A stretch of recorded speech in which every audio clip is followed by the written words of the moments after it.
آخری صلاۃ والسلام نے ارشاد فرمایا کہ اللہ رب العزت نے 5 خاص چیزیں جو صرف میری امت کو عطا کی ہیں، کسی اور امت کو اس سے پہلے نہیں عطا کی گئی.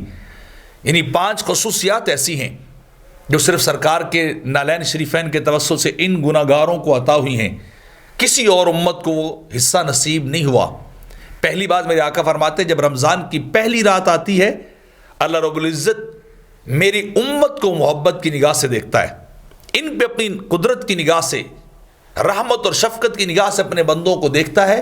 اور میرے آقا فرماتے ہیں جن کی طرف اللہ دیکھتا ہے نا وہ کبھی عذاب میں مبتلا نہیں ہوتے، ان کو عذاب نہیں دیا جاتا. جو اللہ کی قدرت کی نگاہ میں آ جاتے ہیں، اس کی توجہ میں آ جاتے ہیں، اس کے سامنے آ جاتے ہیں، انہیں عذاب نہیں دیا جاتا.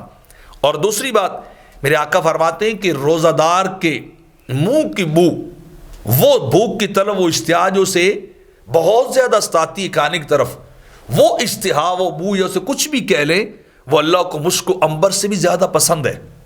یہ بندے پہ کرم بالا کرم ہے کہ اس کی وہ بھوک کی شدت، اس کی وہ اشتہا، وہ خواہش، وہ طلب اس کی کھانے کی، اور جو ایک مہک بن کے اس کے منہ میں آ جاتی ہے، اللہ اس سے مشک و عنبر سے بھی زیادہ اپنی بارگاہ میں محبوب رکھتا ہے.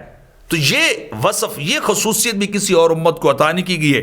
اور تیسری میرے آقا فرماتے ہیں کہ ان الملائکۃ تستغفر لهم فی کل یوم ولیلہ، وہ روزہ داروں کے لیے فرشتے ہر دن اور رات مغفرت کی دعا کرتے، بخشش کی دعا کر رہے ہیں کہ یا اللہ روزہ داروں کو بخش دے، روزہ رکھنے والوں کی مغفرت کر دی جائے.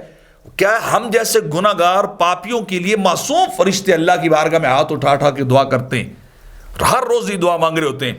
اور چوتھی چیز کہ اللہ رب العزت جنت کو ارشاد فرماتا ہے کہ اور خوبصورت ہو جا، اور سج جا، اور ڈیکوریٹ ہو جا، کہ میرے بندے روزے رکھ رکھ کے تھک گئے، جب وہ تجھ میں آئیں گے تو انہیں سکون اور آرام ملے گا، انہیں راحت نصیب ہوگی. اور 5ویں بات کہ جب رمضان کی آخری رات ہوتی ہے غفر لہم جمیعا، اللہ جتنے بھی مومن ہوتے ہیں سب کو بخش دیتا ہے. آخری رمضان کی رات ساروں کو بخش دیتا ہے.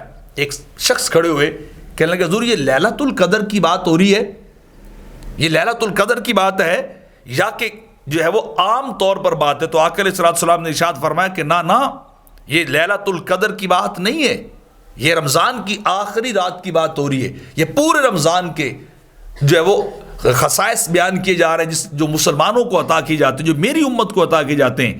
کیونکہ جب لوگ اپنے کام کاج سے فارغ ہوتے ہیں تو انہیں اجر دیا جاتا ہے. تو جب مسلمان آخری رات روزہ رکھ کے فارغ ہوتے ہیں، جسے چاند رات کہتے ہیں، تو اللہ انہیں اجر دیتا ہے. اور اجر کیا ہے کہ وہ اپنی جنت اور اپنی بخشش اور مغفرت بندوں کو عطا کر دیتا ہے.